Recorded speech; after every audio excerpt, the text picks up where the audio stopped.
Shukuru Mungu kwa sababu ya kila mmoja ambaye ameweza kufika katika hii ibada. Nashukuru Mungu kwa sababu ya wema wake juu ya maisha yetu.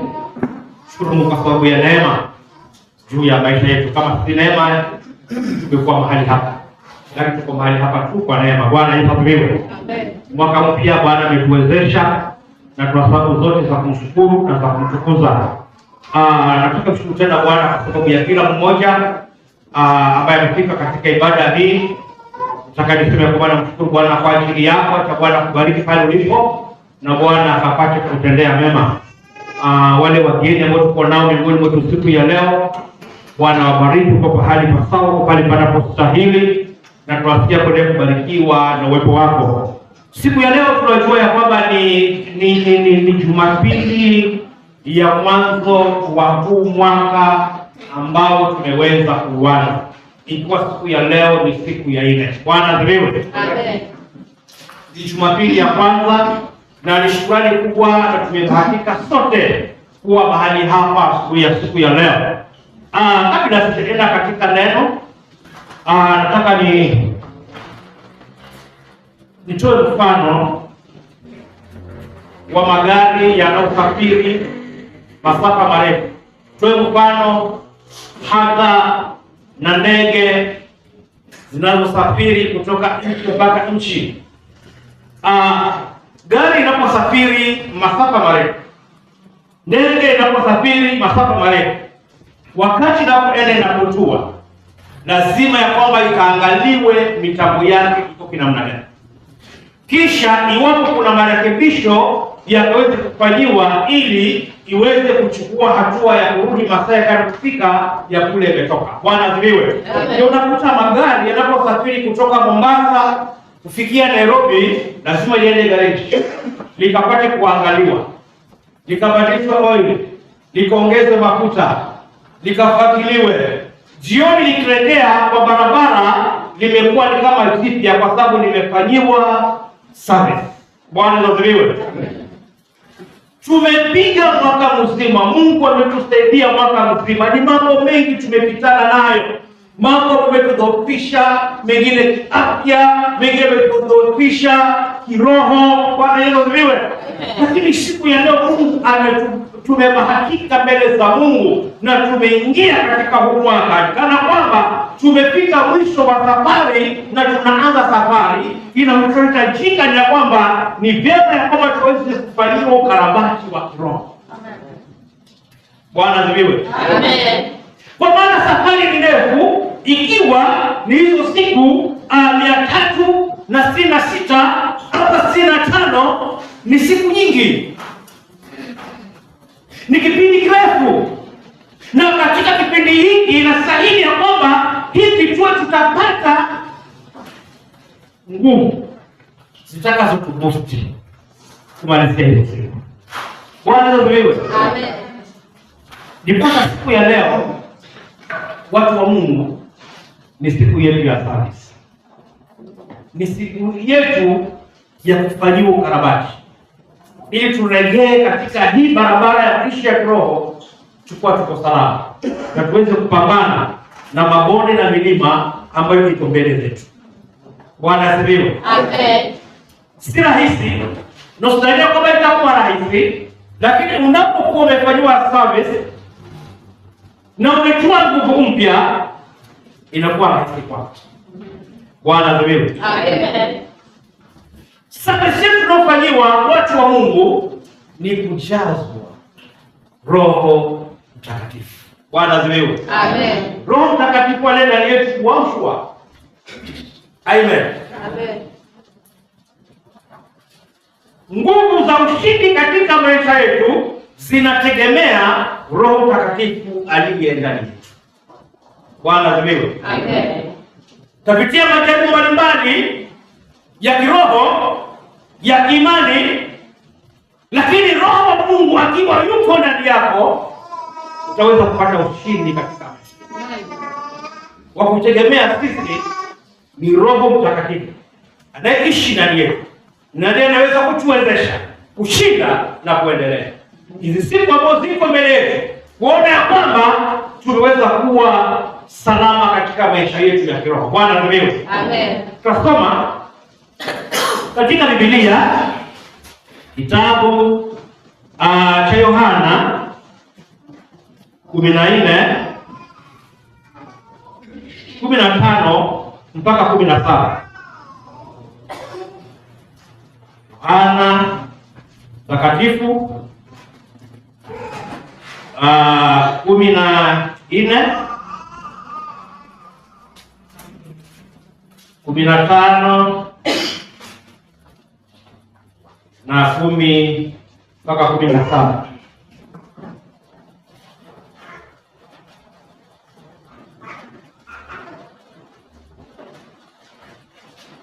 Anasema, mkinipenda mtashika amri zangu, nani mtamwomba Baba, naye atawapa msaidizi mwingine ili akae nanyi hata milele. 17. Ndiye Roho wa kweli, ambaye ulimwengu hauwezi kumpokea kwa kuwa haumwoni wala haumtambui, bali ninyi mnamtambua, maana akaa kwenu, naye atakuwa ndani yenu. Bwana Yesu asifiwe. Amen. Wanafunzi walipopata habari ya kwamba Yesu anaenda kuacha, Yesu akaona kwamba wameshikwa na mshtuko, wanafadhaika. Mwalimu anaenda kutuacha, aliye nguvu zetu anaenda kutuacha, yule ambaye tunamtegemea anaenda kutuacha. Je, tutakapoenda kuona watu ambao ni viwete, nani atakayewaombea? Tukiona mabubu, wataombewa na nani? Bwana asifiwe. Amen. Bwana nitengeneza mikate, itakiza mikate, nani atatengeneza mikate? Wakawa mshikwa na fadhaa, kwa maana kiongozi anaondoka, mwalimu anaondoka, bwana wao anaondoka. Bwana Yesu asifiwe. Amen. Ni kawaida ya kibinadamu. Hata wewe akiwa yule mtu wenu wa kuleta mkate, nasikia kwamba hasa anaondoka, mara nyingine inakuwa kilio, nani atakayeleta unga? Chakula utapata hivi wapi? Bwana Yesu asifiwe. Amen. Kuna shaka, maisha yatakuwaje? Maisha yatakuwa mazuri, maisha yatakuwa magumu, kuna changamoto hawataweza kupambana nazo. Lakini Yesu akawaambia kwamba ukipenda utazishika amri zangu. Bwana asifiwe. Amen. Iwapo utakuwa na kunipenda, utazishika amri zangu. Na unapozishika amri zangu, utamwomba Baba. Nitamwomba Baba, atawaletea msaidizi. Bwana asifiwe. Amen. Msaidizi. Yule ambaye pahali umekwama anakutoa. Pahali huwezi anakuwezesha. Pahali hujui anakujulisha. Pahali umeshindwa anakuwezesha. Bwana asifiwe. Amen. Anasema nitamuomba Baba, atawapatia msaidizi, ili msaidizi akae kwenu, akae nanyi. Kisha msaidizi anaitwa Roho wa kweli, Roho Mtakatifu, ambaye huyu sasa atakuwa ndani yenu. Bwana asifiwe. Amen. Nilikuwa nanyi physically, nilikuwa natembea nanyi, na mahali siko, mko peke yenu, unapambana na shida. Ndiposa kama mnanitafuta kila wakati ili niwe karibu na ninyi, na wakati mtamwomba Baba, atawaletea Roho Mtakatifu, atakaa ndani yenu. Mkitembea mbali na kuwepo mimi physically, yeye atakuwa pamoja nani. Bwana Yesu asifiwe. Amen.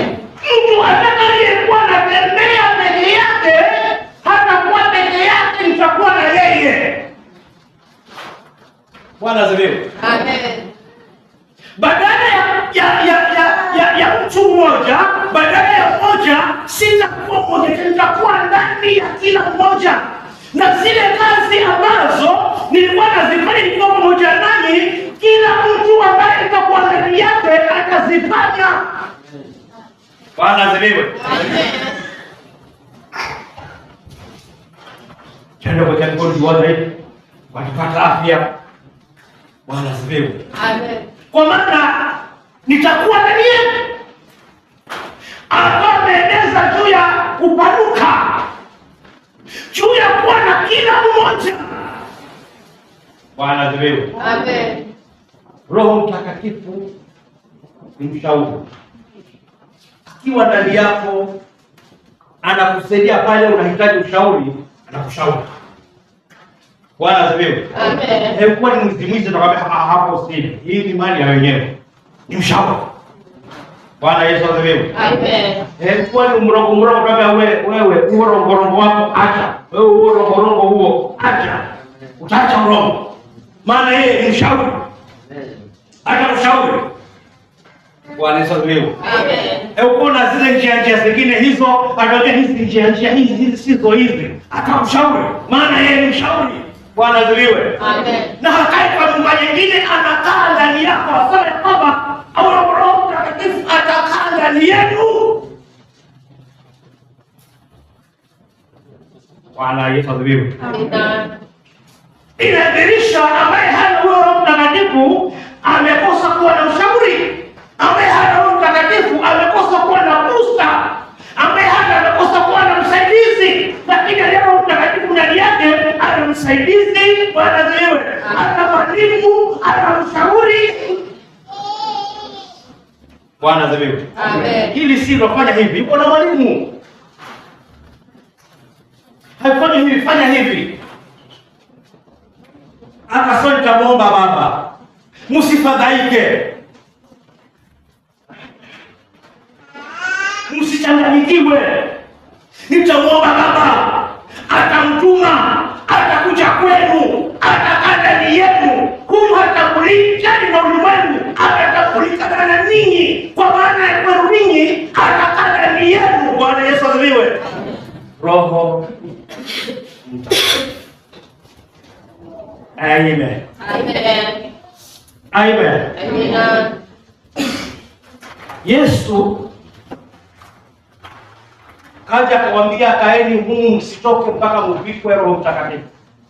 Kaeni humu, msiondoke, tulieni. Bwana asifiwe. Amen.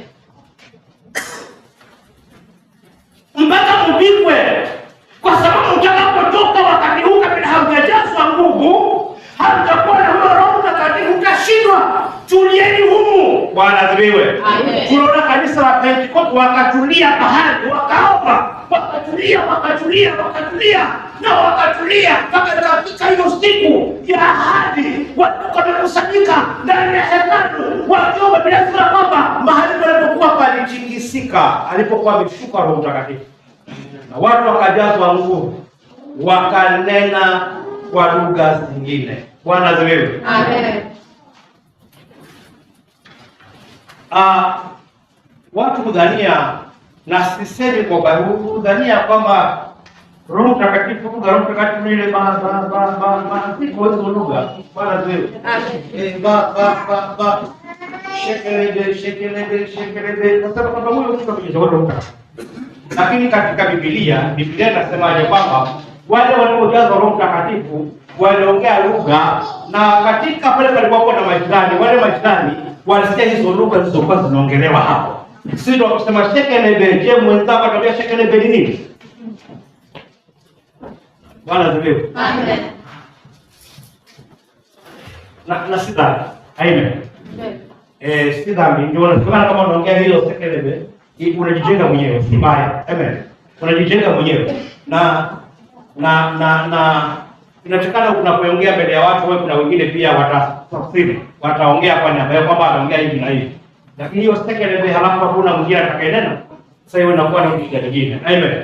So watu walipojazwa Roho Mtakatifu walinena kwa lugha tofauti na zilikuwa ni lugha za kueleweka. Bwana asifiwe. Amen. Roho Mtakatifu husababisha mtu anene lugha za. Kuna watu waamini wameokoka na wana lugha za kueleweka. Wamekuwa na Roho Mtakatifu. Bwana asifiwe. Amen. Lugha zao za kisirisiri, kuongea na watu anakuja yule. Lugha za kueleweka. Bwana asifiwe. Si lugha za kusengenyana. Waliongea lugha za kueleweka. Bwana asifiwe. Amen.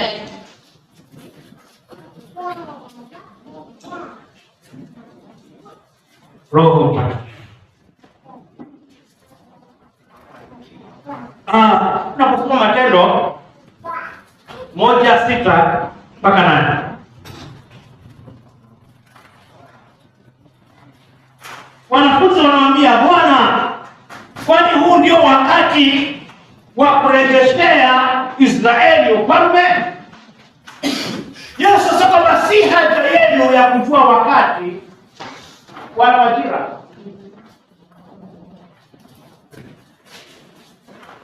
lakini mtapokea Mungu atakapokuajilia huyo Roho Mtakatifu. Takuwa mashahidi wangu. Bwana Yesu asifiwe. Amen. Atapokea Mungu atakapokuachia Roho Mtakatifu na mtakuwa mashahidi wangu. Mwanzo wapi? Nasema Biblia.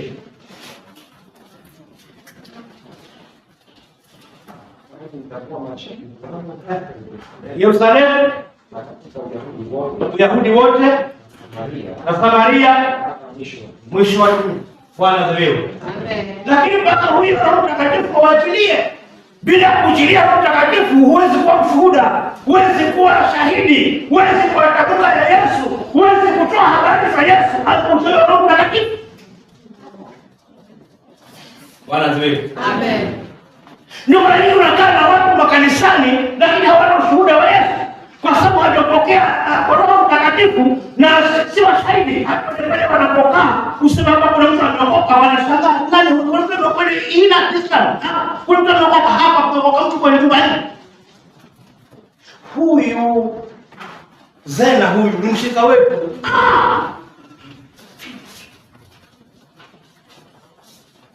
Bwana Yesu asifiwe. Amen. Kama ni mshika wako pia ndio ndio kanisa leo. Tuwa tumeharibika. Asifiwe. Amen. Akiwachilia huyo Roho. Bwana asifiwe. Amen. Sitakuwa mashahidi wako. Sitakuwa mshuhuda. Mnatoa maneno yangu. Mnatoa habari zangu. Kuanzia nyumbani kwenu na kwa majirani na kwa taifa na kwa ulimwengu wote, mtatamka habari zangu. Lakini huyo Roho awajilie, asipowajilia mtatamka habari zingine. Bwana asifiwe. Amen. Bwana Mungu, unatamka habari gani? Ni habari gani unazotamka? Kwa mtaa wako unaishi wanakusoma kama nani? Kwa shule unayosoma wanakusoma kama nani? Bwana asifiwe. Amen. Kwa nyumba ambayo unaishi wanakusoma kama nani? Kuna wengine bibi na bwana na wanaenda kanisani wote, na kwa wanajua kwamba bwana wao hajaokoka huko. Kuna anajua kwamba huyu bibi yangu huyu anaenda kanisani kwenda huko hajaokoka huko. Bwana Yesu asifiwe. Amen. Majana kwamba huyu hajaokoka huyu. Bwana asifiwe. Amen. Anasema kwa ajili ya Roho mtakuwa mashahidi wangu. Kuanzia nyumbani, wokovu utaanzia hapo nyumbani, utaanzia huko nyumbani, ndio uonekane nje, ndio baada ya nje uonekane kwa majirani, ndio baada uonekane kwa taifa. Lakini huyo Roho yuko ndani yako, bila huyo Roho vitaonekana vitu vingine hapo si. Bwana asifiwe. Amen. Tunastahili kwa boost.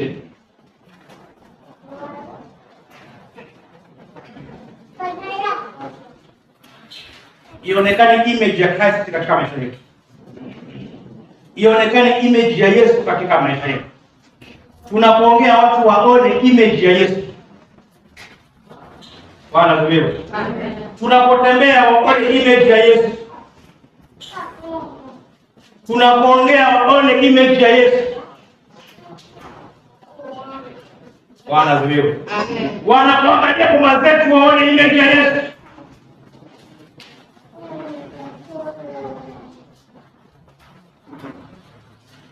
Watu waseme yule ni mlokole. Waseme yule ni mtu wa Mungu. Waseme yule ameokoka. Bwana asifiwe. Amen. Kwa sababu gani? Wewe wana sababu ya kusema maneno yake, matendo yake, kutembea kwake. Bwana asifiwe. Amen. Mavazi yake sio kama ile mavazi ya mkwapa. Tunajua mavazi ya mkwapa. Bwana asifiwe. Amen. Mmoja nikakabidhiwa kanisa na ikalihudumia Efesi huko. Kalihudumia hilo kanisa, kalihudumia. Na nikawa washika wazuri. Na wakati ule nikawa nimeajiriwa kazi Mkoroshoni. Natoka saa 10 nyumbani. Naenda Mkoroshoni. Na hiyo ndio wakati watu wanatoka bank kwa juu. Kwa ndio baba hiyo imepiga bank kwa juu. Ndio watu wanatoka bank kwa juu na ndio nyumbani. Na mimi nilikuwa mguu na bridge ile imejengwa juzi naenda Mkoroshoni. Sasa huyo mwalimu wa kwaya mwenyewe. Na hapo bridge sasa na mataya kwaya na wakati ndio kwaya na waka. Ni bridge kule kuna mtu ni mimi na yeye. Pastor amekutana mwalimu wa kwaya. Alafu yule mwalimu wa kwaya bila amevaa. Nifikiri huyu ni mnyama gani huyu? Aliponijua akakimbia akaenda sendele nyingine. Ambia basi pia nilijua. Bwana Yesu asifiwe. Tunastahili tufanane na Kristo. Ona yule Petro akaambiwa kwamba hata mavazi yako, kuongea kwako, hata kuongea kwako. Anaomba kuongea kwako. Kama hata kule hata bila kutembea. Bwana Yesu asifiwe. Watu waone image. Roho Mtakatifu akikaa ndani yako. Ngatoa image ya Mungu. Bwana asifiwe. Amen. Ungekuwa na Roho Mtakatifu, ungekuwa na maombi. Roho Mtakatifu anakupa nguvu ya kuomba. Bwana asifiwe. Amen. Kwa kuwa ndani yako anataka wakati yeye na wewe muongee. Roho Mtakatifu. Bwana asifiwe. Amen. Anakupa nguvu ya kushuhudia. Anakupa nguvu ya kukimbia dhambi. Bwana asifiwe. Amen. Anakushauri kwamba hiki si chema, hiki ni chema.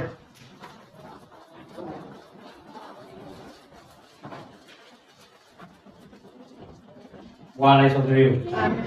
Tumpokea kwa kuomba. Tumpokea kwa kuwekwa mikono. Na kujitenga na ile kupendeza Bwana. Bwana asifiwe. Amen. Kanisa la Agano Jipya anasema kwamba baada ya kujazwa Roho Mtakatifu bila sema kwamba watu wale waliojazwa walinena neno la Mungu kwa ujasiri. Watu waliokuwa wanyonge tu, walikuwa ni watu wanyonge. Ukwambia ndio huko wanaenda tayari. Bwana asifiwe. Amen. Walikuwa hawana maneno ya kiungu, lakini walipojazwa Roho Mtakatifu walinena neno la Mungu kwa ujasiri. Kwa sababu gani? Wakati Roho Mungu anashuka ndani ya mtu, pia huondoe isiyokuwa ya kiungu katika maisha ya mtu. Kuna watu walikuwa wagonjwa baada ya kujazwa Roho Mtakatifu wakapata uponyaji.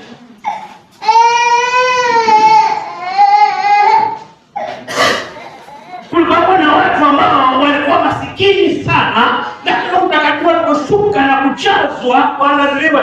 Ndio kama ni kanisa baada ya kuwa wale watu wamekuwa na Mungu amejazwa, Roho Mtakatifu alileta ushirika, na ushirika ulisababisha kwamba kila mmoja awe tajiri, kwa sababu aliyekuwa na mali aliweza kuleta wengine kwa roho alileta wakawapatia waliokuwa hawana sema, kila mmoja akanena na Mungu, kwa sababu katika yao hawakuwa na aliyekuwa na mahitaji.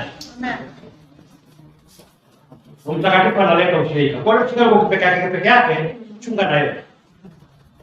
Shikana na wengine. Na sio za peke yake. Ana kikundi kingine huko nje. Bwana asifiwe. Amen. Roho Mtakatifu analeta ushirika. Na wale waliookoka, wale waliomwamini walikuwa pale pamoja. Wakaona vitu vyote shirika. Wakiuza mali zao. Bwana asifiwe. Amen. Wakiingia nyumba kwa nyumba. Wakila chakula chao kwa furaha, kwa mioyo meupe. Bwana asifiwe. Amen. Bwana akalijaza kanisa, akaliongeza kanisa. Ishara nyingi zikafanyika, maajabu yakafanyika. Bwana asifiwe. Amen. Umuhimu wa kujazwa Roho Mtakatifu. Na kupasa upendo kwamba tupate kujazwa Roho Mtakatifu. Bwana asifiwe. Amen. Na kujiona kwamba wengine unataka kujaribu kuomba, unapoomba Baba, unajua umeenda. Unahitaji kitu kikaamshwe. Bwana asifiwe. Amen. Amshwe kanisa. Kuna wale kuomba na kapichwa ati naomba huku naomba mtoto wa nyonya na huku naomba. Anaamka asubuhi. Anasema kila jana bali kwenye maombi nilienda kabisa ilikuwaje. Bwana asifiwe. Amen. Bila Roho Mtakatifu tutakuwa na wakati na Mungu. Amen. Amen. Roho Mtakatifu atakupa nguvu. Amen. Amen. Atakupa nguvu. Roho Mtakatifu anaondoa udhaifu. Anaondoa kutokiwa anapokuwa ndani yako. Bwana asifiwe. Amen. Anakupa nguvu, anakupa ujasiri. Anakupa kushinda dhambi, kujua hili dhambi.